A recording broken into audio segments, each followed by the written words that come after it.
He offered his jacket to a shivering single mom, not knowing she was a CEO who'd change his life.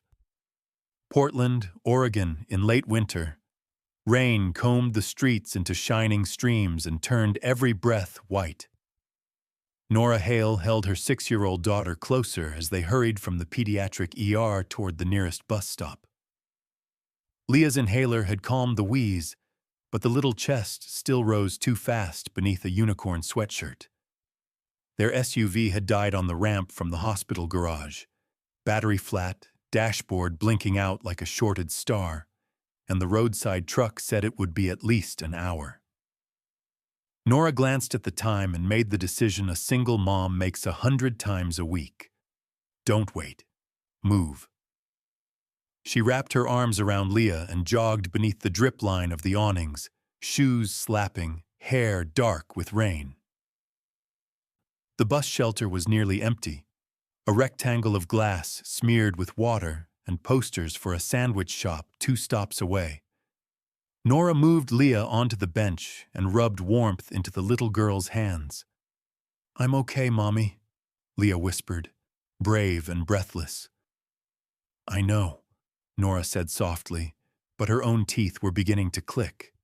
She had left the house without a coat, told herself she'd be back in 20 minutes.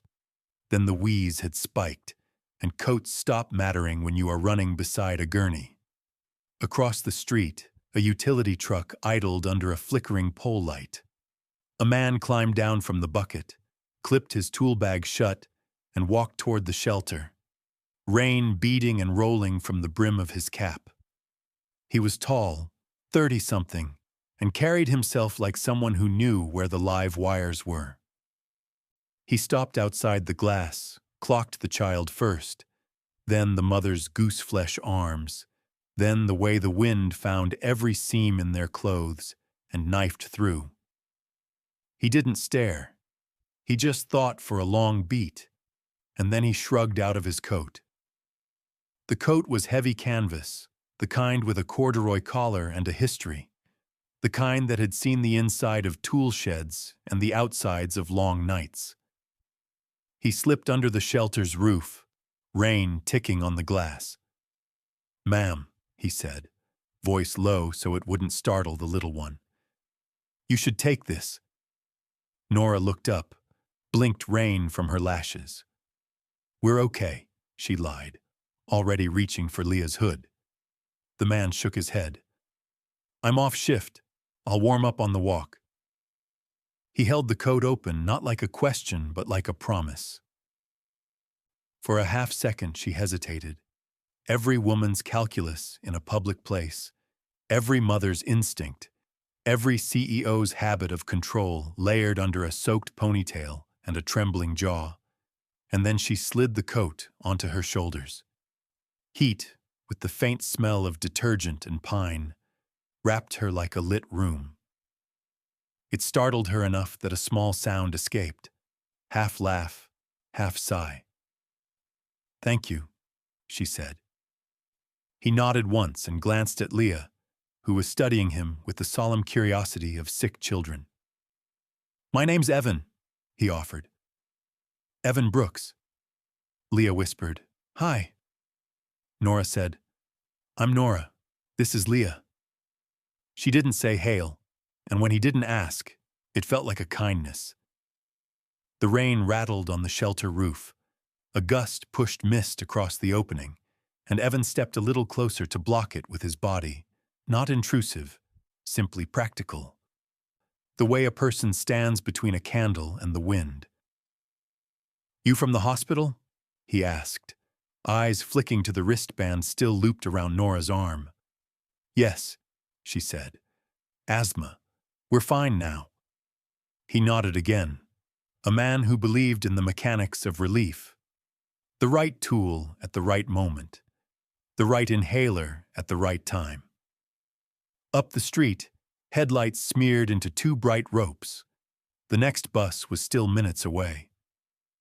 Evan rubbed his hands together, more out of habit than cold. His knuckles were scraped, the half-moons of an electrician's week.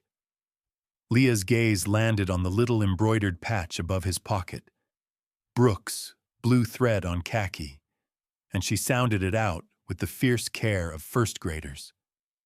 Brew, ooks. Close, he smiled, like the little rivers. Are you a river fixer? She asked. He chuckled, eyes creasing. Just the lights along them. Nora found herself smiling back, the kind of smile that lifts because someone else put their shoulder under it. The red numeric on the bus sign hiccuped from 12 to 10 minutes. Rain found a new angle. Evan instinctively reached to steady the coat at her collar. His fingers stopped short, respectful. Sorry, he said. Wind. It's all right, Nora said. She could feel the weight of the coat across her shoulders like a decision made on her behalf by the better part of the world. For a moment, the hospital corridor, the dead SUV, the calendar hours waiting at home, all of it fell quiet under canvas and kindness. Do you have a way home? Evan asked, not prying, just troubleshooting. Bus, then a rideshare if I can get one, Nora answered. She didn't add that their company driver was off shift, that her phone had 8% battery, that leadership sometimes looks like standing in the rain without a coat and not making it anyone else's problem. From downtown, the low diesel hum arrived before the lights did. Leah leaned forward, small hands braced on the bench. Evan stepped back to give them space. Keep it, he said, when Nora moved to shrug off the coat. I've got a hoodie in the truck. I'll get it back to you, she insisted, some stubborn ledger in her mind refusing to leave numbers uneven. I can meet you here tomorrow? He laughed lightly, embarrassed. I'm all over the city. No set post. He pulled a pen from his pocket, then paused, remembering it was rain and there was no paper, and fished instead for a worn business card, softened at the edges, the logo of a small shop long since closed. He grimaced. Old card. The number still works.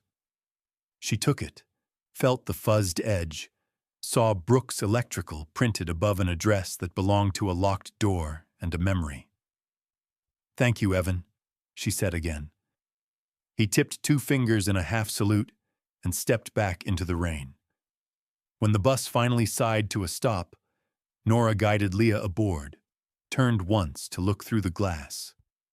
Evan stood at the curb with his cap in his hand, hair dark with water, watching only long enough to be sure they were safe, then turning away toward the truck and the next dark pole that needed light. He didn't know that the woman he had warmed was Nora Hale, the CEO of Aurora Systems, the company whose acquisition wave had washed his little shop off the map a year ago. And she didn't know that his coat would be the first warm thing to change the temperature of her life in a very long time. By the time Nora and Leah reached home that night, the storm had softened into a steady whisper against the windows. Their apartment on the 24th floor glowed with the low hum of city light, orderly, quiet, expensive.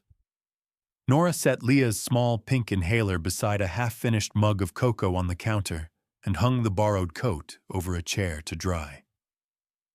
The heavy fabric sagged under the lamplight, water still darkening its seams. Leah padded into the kitchen, still in her unicorn pajamas, hair damp and curling. You're staring at it, Mommy, she said sleepily. Nora blinked and smiled. It's just been a long night. You should wash it, Leah murmured. It smells like rain. You're right, Nora said, turning toward the laundry room. She shook out the coat before dropping it in the washer, and something fluttered to the floor, a folded photograph, soft at the corners, the ink nearly faded. Nora bent down and picked it up. It showed a group of men in work clothes standing in front of a garage sign, Brooks Electrical, last day team lunch. In the middle stood Evan, younger but unmistakable, holding a takeout cup, smiling a little awkwardly. The handwriting scrawled along the bottom read, "Thanks for keeping the lights on." Nora stared at it for a long moment, thumb tracing the smudge where water had blurred the ink. "Mommy?" Leah's small voice pulled her back. "Whose picture is that?" "Just someone kind," Nora answered softly. She slipped the photo onto the counter next to the cocoa. Leah climbed into a chair, legs swinging. "Will you give his coat back tomorrow?" "I hope so," Nora said, but her tone sounded uncertain even to herself. She sat opposite her daughter, letting the warmth of the room seep slowly into her bones. Leah's lashes fluttered, fighting sleep. "Mommy, that man looked lonely," she murmured, already fading. "Maybe he needs the coat more than us." Nora reached over, tucking the blanket around her. "Maybe?" she whispered. When Leah was finally asleep, Nora rinsed her mug, turned off the lights, and stood by the window. The city stretched out beneath her, rows of illuminated towers, glass catching rain and reflections. Down there somewhere, she thought, was the man who had given her his only coat. Who gives away the only thing keeping them warm? Only someone who has already lost enough to know what really matters. Her gaze drifted to the photo again. The men around Evan were ordinary, maybe laid off, maybe closing up shop. And suddenly, a memory surfaced. An old email on her company's internal report, dated 2 years back. Acquisition of Brooks Electrical Assets completed. Aurora Systems had absorbed smaller competitors during its expansion, and that one had been just a line item. She remembered signing the approval without a second thought. It felt different now. She walked into her bedroom, pulled open a drawer, and took out an old leather journal. Between its pages were photos from another lifetime. Her in a thrift store suit, holding a newborn Leah in one arm, a half-broken laptop on the table beside them. Back then, her husband, Daniel, had already been drifting away. He'd said, "You dream too big for a family that can barely breathe." He left before the company found its footing, leaving her with a startup drowning in debt and a baby with asthma. She'd worked through nights, coding until her wrists burned, chasing investors, skipping sleep. And when Aurora finally grew, she promised herself she'd never owe anyone anything again. But tonight, standing in that perfect apartment wearing another person's coat, she felt how cold self-sufficiency could be. She went back to the kitchen, lifted the photo, and studied Evan's eyes again. Tired, genuine. A man who didn't perform kindness for attention. In the corner of the photo, behind the men, she noticed a small chalkboard with writing barely visible. Friday, final paycheck. It hit her like a quiet punch.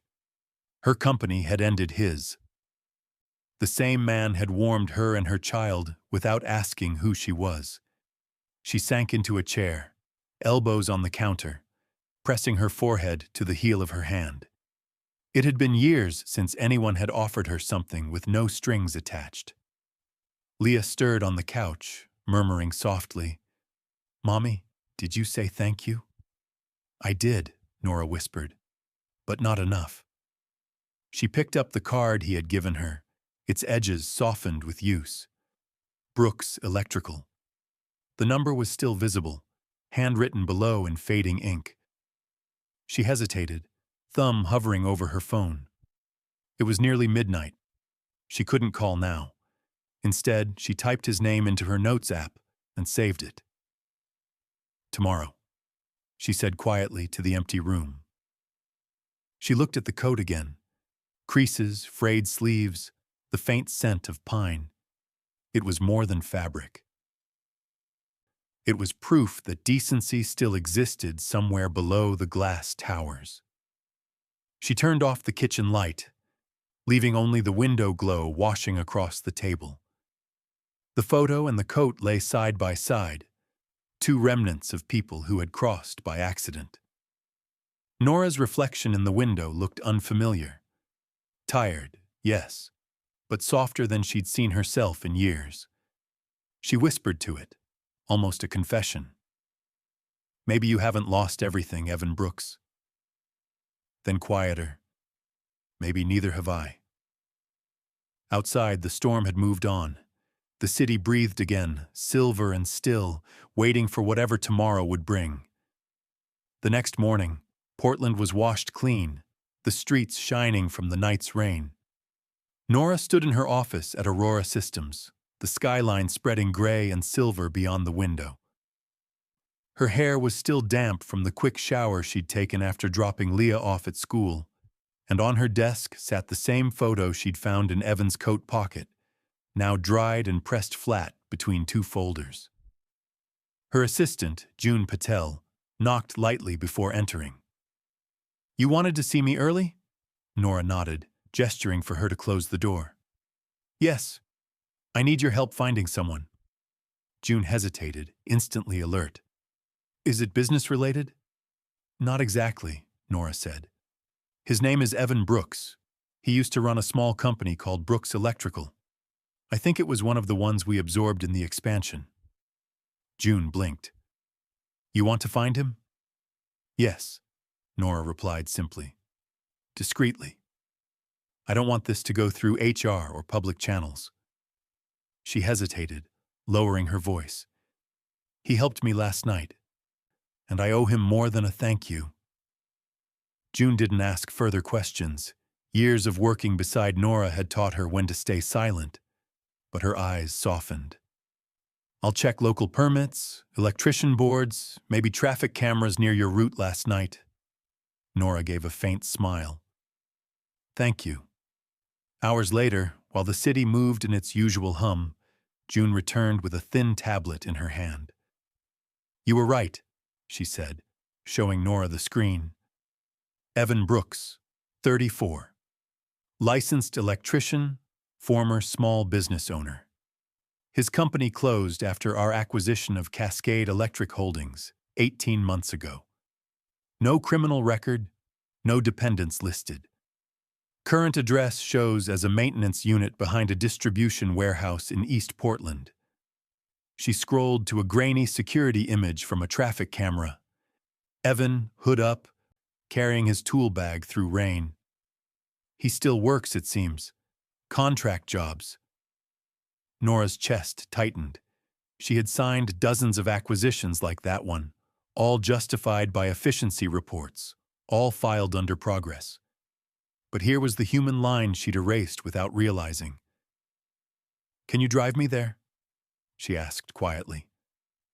June hesitated. "You don't want me to call first?" "No," Nora said. "I just need to see him." They left before noon in a black company sedan. The city center gave way to quieter streets. Chain-link fences, tire shops, the smell of wet asphalt and coffee. The sedan stopped near a faded sign that read, "Pioneer Storage." Beyond the gate, an old warehouse slumped against the gray sky. Nora stepped out, pulling her coat tighter, though the air was mild. A few men in safety vests loaded crates at a side door. Near the back, she spotted him, Evan, standing on a ladder, adjusting a fluorescent light that kept flickering, pausing between bursts of brightness. The sight of him made her breath catch. He looked exactly as she remembered. Steady, tired, kind. For a moment she almost turned back, afraid of what she represented. But he looked down then, spotted her by the fence and frowned slightly, confused. "Miss Hale?" he said, stepping off the ladder. "Didn't expect to see you here." "It's Nora," she said quickly. "And I didn't expect to be here either." She glanced up at the light, which flickered again, almost on cue. "Seems like this one doesn't want to cooperate." Evan wiped his hands on a rag. "Yeah, it's old wiring. I'm used to things that don't want to cooperate." There was no bitterness in his tone, just quiet humor. Nora held out the folded photograph. "You left this in your coat." He looked surprised, then laughed softly, rubbing the back of his neck. "Didn't even know it was still in there. That was from the day my shop closed. My guys wanted to mark the moment." His voice softened. "Didn't think anyone else would ever see it." "I did," Nora said, "and I think you should have it back." She handed it to him, her hand brushing his. The light above them flickered once more, and without thinking, he reached up with his pliers, twisted 2 wires, and suddenly the whole corridor glowed steady. She smiled. "You fixed it." "Habit," he said with a shrug. "When something's broken, I can't just leave it." For a long moment, they stood in the glow of the newly lit hallway, the hum of the lamp filling the silence. "Listen," Nora said finally. "I know you don't know me, but I'd like to talk, to show you something. My company runs a foundation, and we have a project you might want to see." Evan frowned.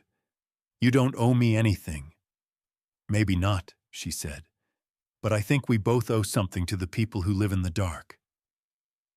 He studied her face, as if searching for the catch. "What kind of project?" "One that needs hands like yours," she said quietly, "and eyes that know what broken really looks like." A small smile tugged at the corner of his mouth. "You talk like someone recruiting volunteers." "Maybe I am," Nora replied. "Will you come by tomorrow morning? Aurora Systems downtown? Ask for me."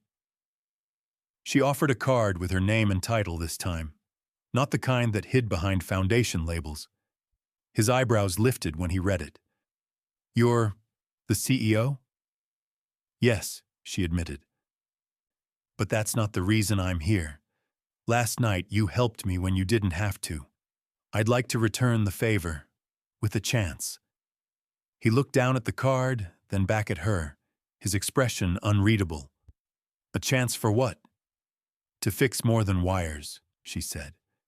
He huffed a small breath, half disbelief, half curiosity. "All right," he said finally. "I'll think about it." She nodded. "That's all I ask." When she turned to leave, the newly repaired light cast a warm glow over both of them. Evan watched as she walked away, the card still in his hand.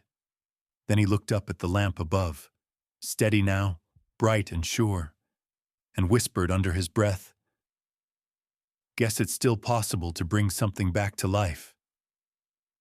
The next morning, sunlight broke through a pale sky over Portland, tinting the city's towers with a soft, clean gold. Evan Brooks stood at the base of Aurora Systems headquarters, staring up at the glass facade that reflected everything except the people inside. He'd thought about ignoring her invitation, told himself it was probably a misunderstanding or a courtesy from someone who felt guilty. But something about Nora Hale's voice had stayed with him. She hadn't sounded like a woman paying back a debt. She'd sounded like someone searching for purpose.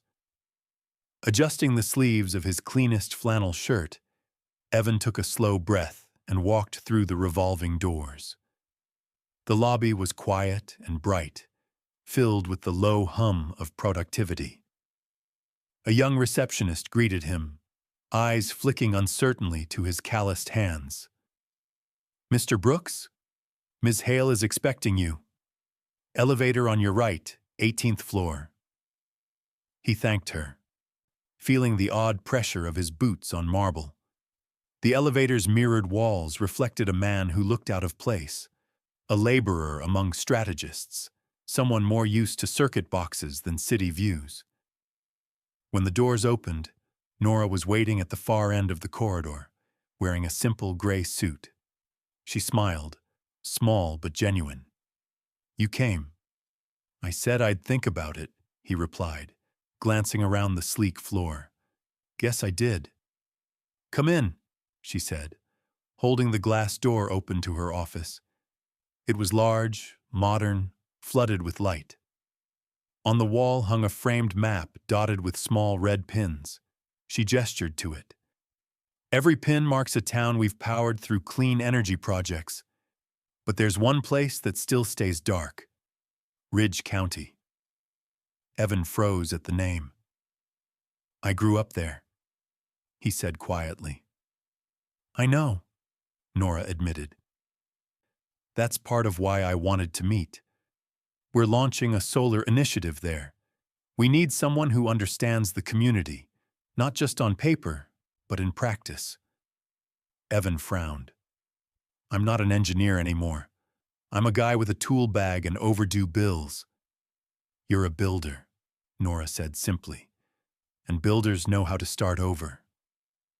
She walked to her desk, picked up a folder, and handed it to him. Inside were blueprints, safety assessments, and a simple job title. Community Technical Lead, Lightline Project. It's a pilot program, she explained. 3 months. You'd manage field teams, train locals to install and maintain panels, and coordinate with our foundation. I don't even own a decent laptop, he muttered. We'll provide equipment, she said. Housing too, near the site. He studied the papers, tracing the diagram of solar grids. Why me? He asked finally. You have 100 engineers who'd kill for this. Nora leaned against her desk, crossing her arms. Because they'd see it as a job. You'd see it as a chance to make something work again. Her words hung there, quiet but heavy. Last night you fixed a broken light in a hallway without being asked, she continued. That's who I need. The person who won't walk away when something flickers. Evan looked down, embarrassed by how much her words landed. He remembered the night she and her daughter sat under the bus shelter, shivering. Remembered the instinct that had made him give away his coat without thinking. He'd told himself it meant nothing, but maybe it had. You don't even know if I can still lead a team, he said. Then let's find out, Nora replied. You'll have the support you need. I'm not offering charity, Evan. I'm offering a partnership, if you're willing to try.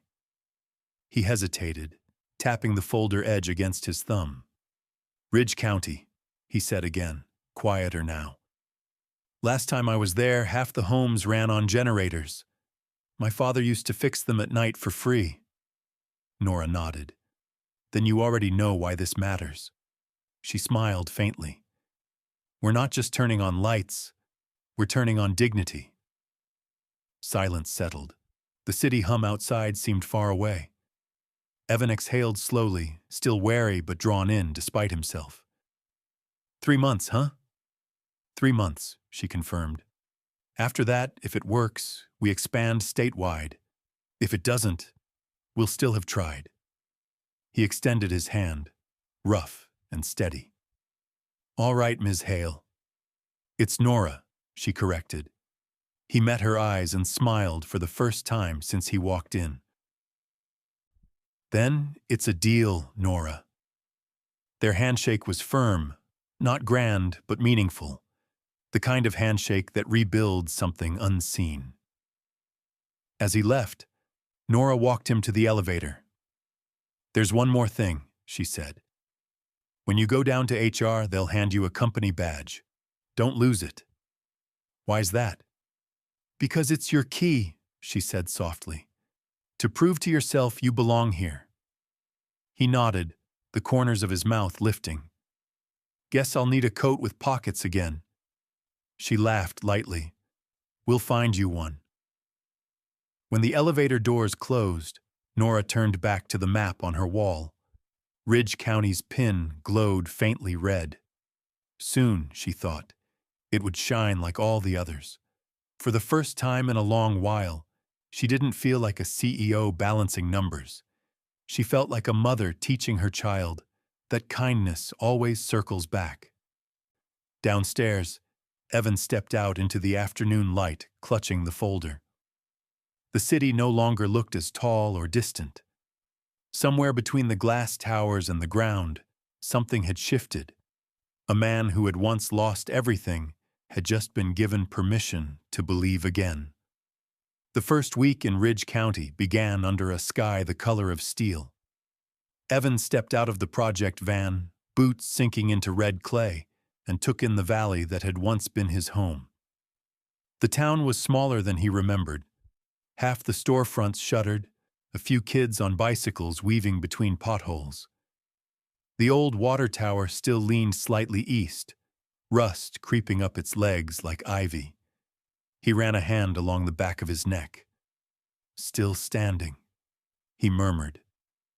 Beside him, Nora climbed down carefully, her tailored coat swapped for a plain windbreaker.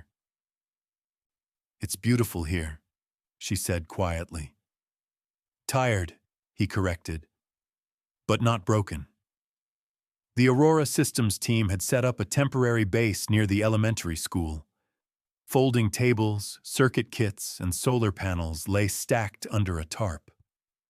Local volunteers trickled in, retired linemen, farmers, even a group of high schoolers curious to help. Evan divided them into small groups, showing them how to wire the brackets safely. His movements were efficient but patient. Every instruction came with a reason, every mistake corrected with a calm hand. "You tighten it until it feels like it won't fail you," he said. "That's how you know it's right." Nora watched from a few steps away, clipboard forgotten in her hand. She'd seen experts give speeches, but she'd never seen anyone teach dignity the way Evan did, with quiet steadiness.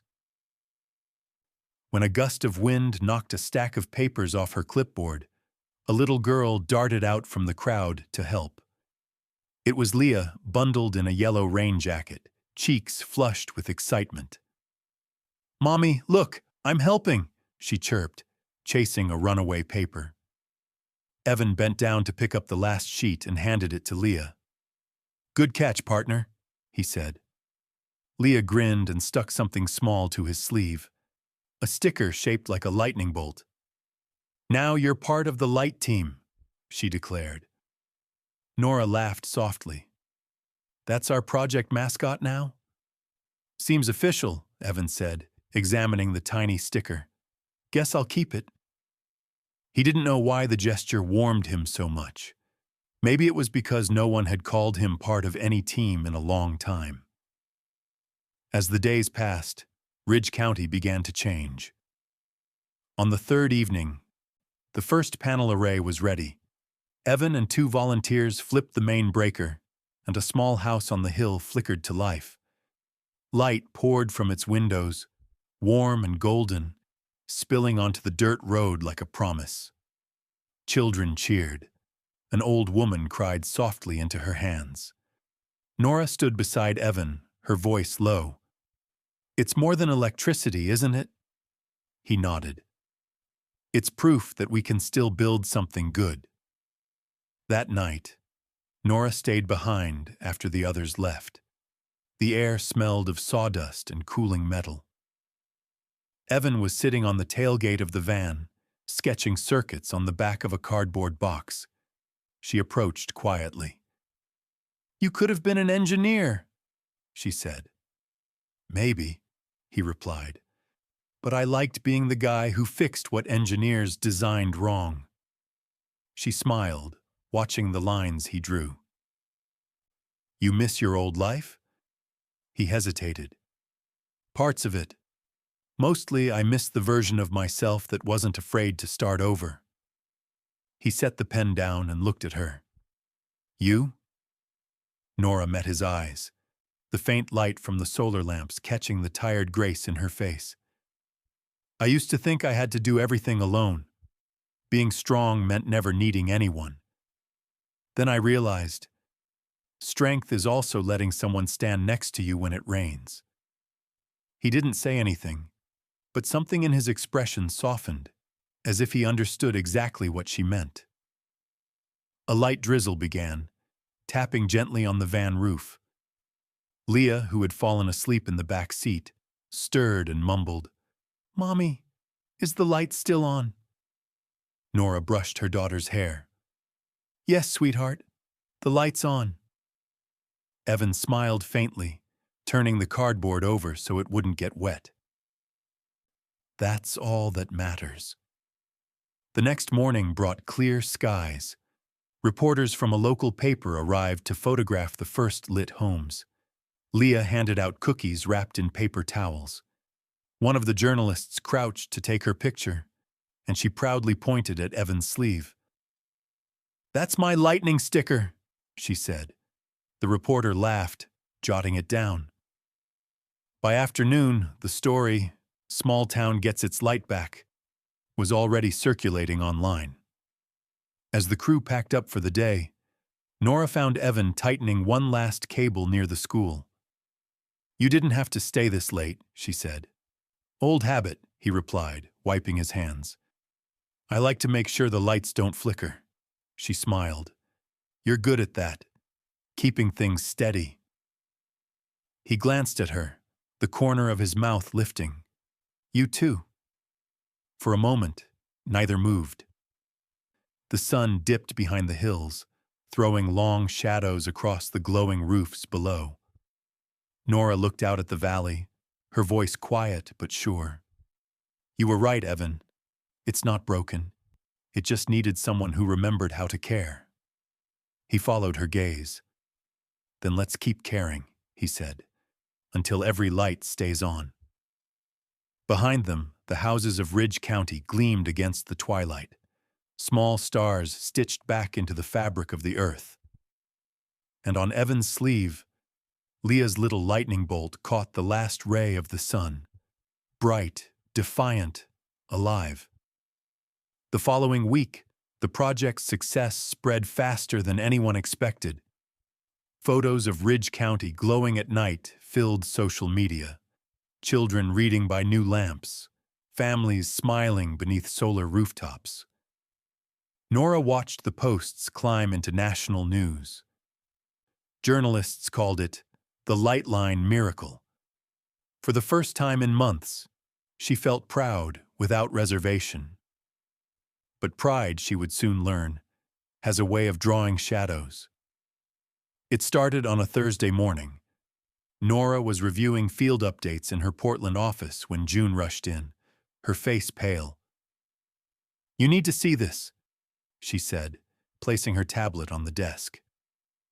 On screen was a trending headline. "Aurora CEO's PR stunt, photos reveal staged charity operation." The article showed Evan helping an elderly woman plug in a lamp, with Nora and Leah smiling in the background. Someone had cropped the photo to make it look posed. "Who posted this?" Nora asked, voice steady but eyes sharp. "A junior intern from PR. She uploaded it without clearance." The caption read, "CEO brings light to the poor, and now everyone's calling it fake." Nora exhaled slowly, fighting the tightening in her chest. "Call the intern," she said. "Get the post down." By noon, it was too late. Dozens of outlets had picked it up. Comment threads accused Aurora of exploiting workers for sympathy. One line stung most. "The so-called technician, Evan Brooks, appears to be a hired prop." Nora's hands clenched around her pen. "They called him a prop," she whispered. June lowered her gaze. "Evan's already seen it. He came to the lobby an hour ago." When Nora hurried downstairs, she found him standing near the revolving doors, rain dripping from his jacket. He looked tired, betrayed. "I guess I'm famous now," he said quietly. "I didn't sign up for that." "Evan, listen, this was never planned. The photo was edited," he cut in. "Or just convenient?" His voice wasn't angry, just hollow. "You think I don't know what people like me look like to the world? A good headline, a redemption story that makes everyone feel better." "That's not what this is," she said, stepping closer. "You built this project with your own hands." He shook his head. "Maybe. But now it looks like I was just your symbol of compassion. And I've spent too many years being invisible to let someone use me to be seen." The words hit harder than she expected. "Evan, please, don't walk away because of a mistake someone else made." He looked at her, eyes flicking briefly toward Leah's photo on her ID badge. "I'm not angry at you," he said. "I just can't stay where good intentions get turned into marketing." Then he handed her his company badge, the one she told him not to lose. "Maybe this belongs to someone who fits in here." And with that, he turned and walked into the rain. That evening, Nora sat alone in her office, the storm outside matching the one inside her chest. The building lights reflected against the window, hundreds of small rectangles glowing like judgment. She replayed his words again and again. "I've spent too many years being invisible to let someone use me to be seen." It wasn't just about the photo. It was about every person she'd signed off on, every layoff file that once had a face. At home, Leah noticed her mother's silence. "Did the lights go out again, Mommy?" she asked, climbing onto the couch. Nora forced a smile. "Not the kind you can fix with a switch." Leah frowned, thinking, then whispered, "You always tell me light comes back when people stop hiding." Nora blinked, the child's words cutting straight through the noise. She looked toward the coffee table, where Evan's business card still rested, damp from the rain the night she'd found it. Without realizing it, she said aloud, "You're right, Leah. Maybe it's time to stop hiding." The next morning, she called June. "Schedule a press conference," she said. "Today, not next week." "You're going to address the scandal?" June asked. "No," Nora replied firmly. "I'm going to tell the truth." At noon, reporters filled the atrium of Aurora Systems.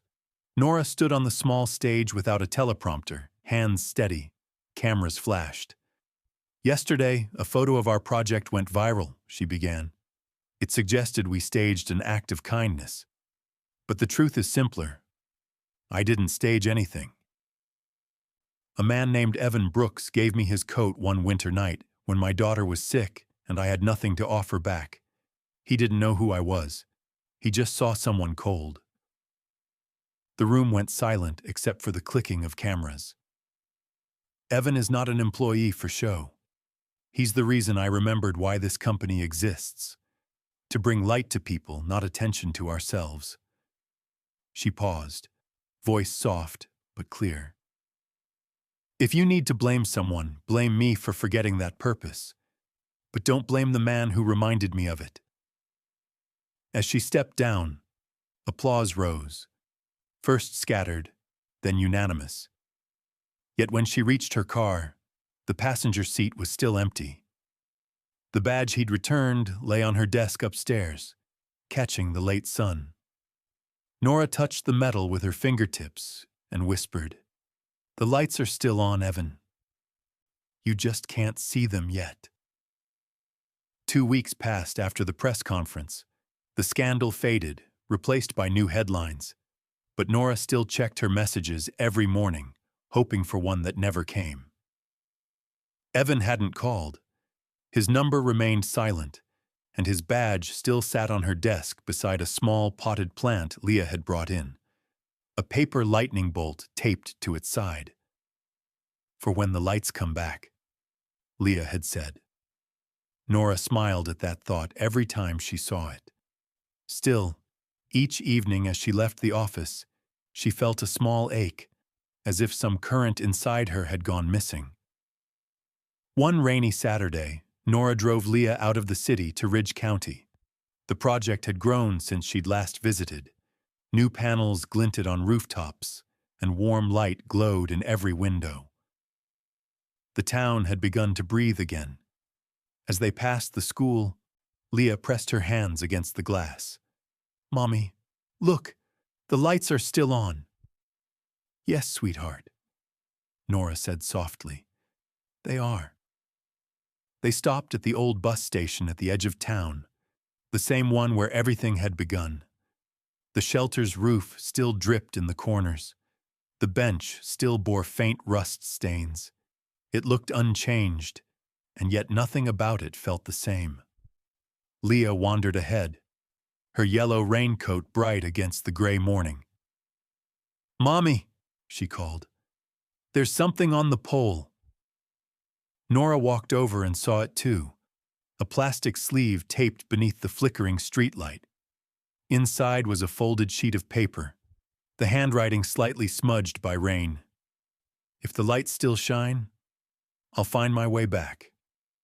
It was signed simply. E.B. Nora pressed the letter to her chest, blinking through the rain. Leah tugged her hand. "Does that mean he's coming back?" "It means," Nora whispered, voice trembling, "he never really left." That night, as they returned to Portland, the rain lifted. The city shimmered in reflection on the wet roads. Nora tucked Leah into bed and stood by the window, watching the streetlights below blink to life one by one. Her phone buzzed with a notification from June. New funding proposal approved. Lightline expanding to 3 new counties.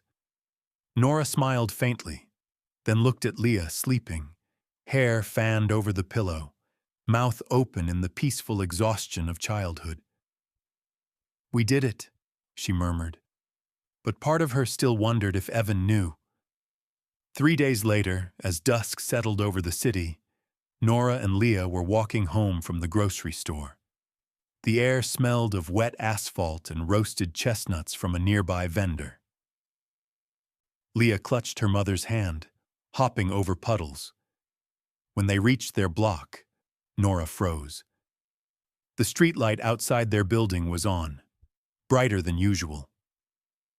Beneath it stood a figure, tall, familiar, holding a small box in one hand. Evan turned as if he'd known the exact moment she would arrive.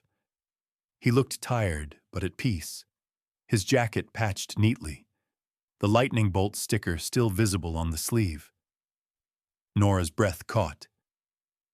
"You found the light," she said quietly. Evan smiled, rain dripping from his hair. "I told you I'd come back when it stayed on." Leah dropped her grocery bag and ran to him, wrapping her arms around his leg. "You fixed it, Mr. Evan. The light didn't break this time." He crouched, laughing softly. "Guess it just needed good hands watching over it." Nora stepped closer, unsure if the tears on her face were rain or relief. "You didn't have to come," she said. "Yes, I did," he replied. "I saw your speech. You didn't defend a company, you defended me. That meant more than you'll ever know."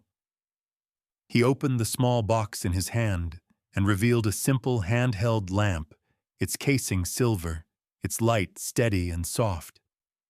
"This was supposed to be for the Ridge County School," he explained, "but I thought maybe you and Leah should have the first one. Portable light. Runs on everything from sunlight to kindness." Leah clapped her hands. "It's our own light." Nora laughed through her tears, touching the lamp's switch. It glowed golden, illuminating their faces. "You kept your promise," she said. Evan nodded. "And you kept yours." The 3 of them stood there beneath the streetlight that started it all, its beam mixing with the lamp's glow until it seemed the whole corner pulsed with warmth. Cars passed, people hurried by, unaware that something small and extraordinary was happening, a circle closing in quiet perfection. Nora reached into her bag and pulled out his old company badge, still faintly scratched but intact. "I think this belongs to you," she said. Evan looked at it, then shook his head gently. "No," he said. "It belongs to whoever keeps the lights on. That's you now." She smiled, slipping it into her pocket. "Then we'll share it." Leah held up the lamp toward the dark sky. "Look, Mommy, it's like we caught a piece of the sun." Nora laughed softly, then turned to Evan. "Home isn't a place, is it?" "No," he said. "It's where someone leaves the light on for you." The rain had stopped completely now, The three of them stood beneath the glow, the city stretching behind them like a sea of stars. And for the first time in a long time, Nora Hale didn't feel the weight of her title or her past, just the warmth of a man who believed in second chances, a child's laughter, and the steady hum of light that would never flicker again. If this story touched your heart, share it with someone who's ever left the light on for you. Because sometimes, one small act of kindness can guide someone all the way home.